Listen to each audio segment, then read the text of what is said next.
ଏହିପରି ଜଣେ ଶିଷ୍ୟ ଥିଲେ।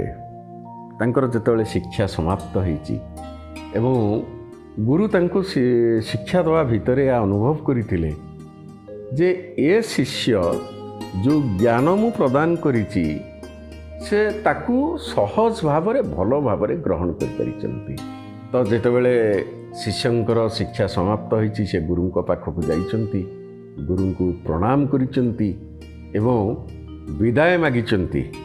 ସେତିକିବେଳେ ଗୁରୁ ସେ ଶିଷ୍ୟଙ୍କୁ ଗୋଟେ ଦର୍ପଣ ଦେଇଥିଲେ ଏବଂ ଏହା କହିଲେ ସେ ଦର୍ପଣର ଗୋଟେ ଅଦ୍ଭୁତ ଶକ୍ତି ଥିଲା।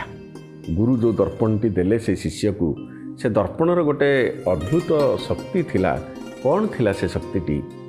ଦର୍ପଣଟି ଯେତେବେଳେ ଜଣେ ଦେଖିବ, ଯାହା ମୁହଁ ଆଗରେ ରଖାଯିବ, ସେ ଲୋକର ମନୋଭାବ ଦର୍ପଣରେ ପ୍ରତିଫଳିତ ହେବ ଏବଂ ଗୁରୁ ଶିଷ୍ୟ